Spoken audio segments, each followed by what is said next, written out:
कुछ दिन पहले मुझसे एक ज्ञानी संत मिलने आए तो उन्होंने मुझसे एक सवाल पूछा। वह सवाल मैं आपको बताता हूँ। उन्होंने मुझसे पूछा कि क्या भगवान शिव को हम कोई चीज समर्पित कर देते हैं तो वह चीज उनकी हो जाती है, फिर उस वस्तु पर हमारा कोई हक नहीं रहता। और उन्होंने सुना है बहुत सारे हमारे कथावाचक भाई और हमारे संत महात्मा ये बताते हैं कि शिव से गंगा जल या कोई भी चीज उठाकर ग्रहण कर लो तो उससे रोग दोष बीमारियां मुक्त हो जाती हैं। तो क्या यह शास्त्रों में है या नहीं? और उन्होंने शास्त्रों में यह कहीं नहीं देखा। वो शिव के काफी बड़े भक्त थे, तो उन्होंने यह सवाल मुझसे पूछा। उन महात्मा जी को मैंने जो समझाया है और जो शास्त्र प्रमाणित बात बताई वो मैं आपको भी बताता हूँ, और आपको भी यह सवाल का जवाब जानकर इस जानकारी को प्राप्त कर कर भी आपको पता चल जाएगा कि महादेव हो या कोई भी देवी देवता हो, हमें किस तरह से कोई भी चीज भेंट करनी चाहिए। शिव को हम अगर कोई चीज समर्पित कर देते हैं तो वो भगवान शिव के देवगणों की और भगवान शिव के दूतों की हो जाती है। जैसे भगवान शिव के दूतों में और देवगणों में और भगवान शिव के जो शिवलोक के वासी हैं, जिन्होंने रुद्र लोक की प्राप्ति करी है या शिवलोक की प्राप्ति करी है, जैसे रावण और जैसे बाणासुर और भी अन्य लोग जो शिव के परम भक्त हुए, वो शिव के ही लोक में वास करते हैं। जो भी चीज हम समर्पित करते हैं वह सब उनकी हो जाती है और शिव की हो जाती है। अब आप कहेंगे रावण तो मर चुका है, रावण भगवान का सबसे बड़ा भक्त था बाणासुर की तरह। तो आपको क्या लगता है, श्री हरि विष्णु भगवान ने राम अवतार में बेशक रावण को मार दिया है, पर शिव का अनन्य भक्त होने के कारण रावण आज भी है, परम तत्व में विलीन है और शिवलोक का वासी है। तो रावण आज भी शिवलोक में है। तो जो भी हम शिव को चीज समर्पित करते हैं वह शिव की हो जाती है। और यदि हम अपनी किसी मनोकामना से किसी भगवान को, कोई भी भगवान को या महादेव को या शिवलिंग पर हम जल, नववेद, बेलपत्र अर्पित करते हैं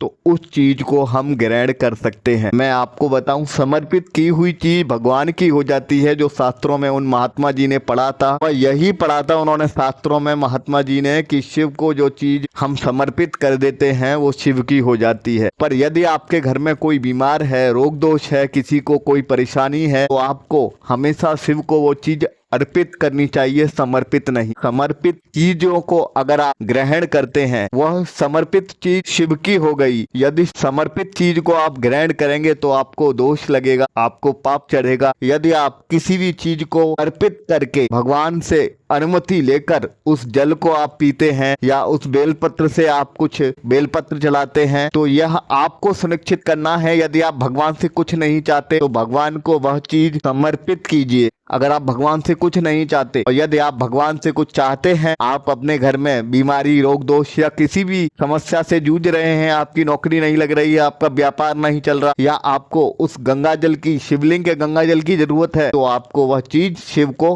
अर्पित करनी चाहिए। अर्पित चीज होती है उसमें भक्तगणों का हिस्सा होता है, और जो समर्पित चीज है उसमें भगवान शिव के दूतों का, नंदी जी का और देवगणों का हिस्सा होता है। तो आप ये बात समझ गए होंगे कि अर्पित चीज और समर्पित चीज में कितना फर्क होता है। और मैं आपको बताऊं, शिव के आगे जो गणेश जी हैं, वहां पर अगर आप जल डालते हैं शिवलिंग के आगे, अशोक सुंदरी के आगे, तो वह चीज समर्पित हो जाती है। और यदि शिवलिंग के पीछे से अगर आप गोलाकार करके जल डालते हैं तो वह चीज अर्पित होती है। पीछे डालते हैं शिवलिंग के पीछे से तो वह चीज अर्पित कहलाती है। शिवलिंग के आगे से डालते हैं तो वो चीज समर्पित कहलाती है। और समर्पित और अर्पित में बस इतना ही फर्क है कि समर्पित चीज देवताओं की है, अर्पित चीजें हैं वो भक्तों की, पुजारियों की और संत महात्माओं की हैं। तो आप सबसे बस इतना ही कहना चाहूंगा। अर्पित और समर्पित का अर्थ मैंने आपको बता दिया जो उन महात्मा जी को बताया था। अब मैं आपको 11 एक ऐसे मंत्र बता देता हूँ। सावन के सोमवार आ रहे हैं और इन सोमवारों में अगर आप इन 11 मंत्रों को बोलकर अगर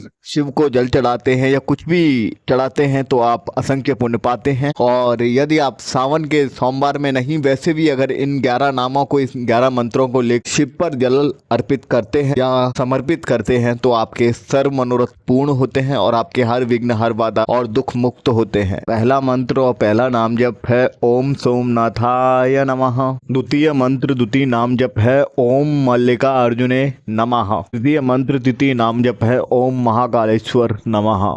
चतुर्थ जो मंत्र नाम जप है ओम कालेश्वराय नमः। पंचम जो मंत्र है वो है ओम केदारनाथाय नमः। छठवां जो मंत्र और नाम जप है ओम भीम शंकराय नमः।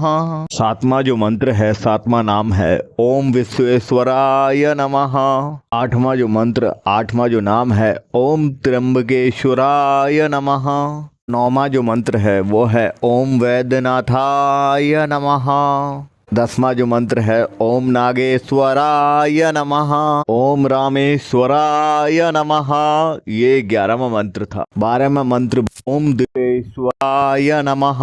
यह शिव के 12 ज्योतिर्लिंगों के 12 मंत्र जप हैं और इसे मैंने आप सबको संस्कृत में बताया है। यदि आप इसमें से 11 नाम कोई भी लेकर शिव को जल अर्पित करते हैं सावन के पावन सोमवारों में या शिव के किसी भी सोमवार को, तो आपको असंख्य पुण्य की प्राप्ति होती है। शिव आपकी सर्व मनोकामना पूरी करते हैं। और अगर आपके जीवन में कोई संकट है तो शिव को जल अर्पित कीजिए। अगर आप भगवान शिव की कृपा पाना चाहते हैं और भगवान शिव की निस्वार्थ सेवा करना चाहते हैं तो भगवान शिव को समर्पित कीजिए। यह आपके ऊपर है, आपको भगवान शिव को समर्पित करना है या अर्पित करना है। और आप सबसे कहना चाहूँगा, लिंग पुराण का महामंत्र है श्री सदाशिव लिंगम, उसको जरूर जाप करें। और सौम्य सदाशिव महाराज महाकाल अवश्य जाप करें। शिव शंभु अवश्य जाप करें। सौम्य सदाशिव अवश्य जाप करें। यह आपके हर संकट मुक्त करने वाले मैंने आपको 3 श्रेष्ठ नाम जप बताए हैं।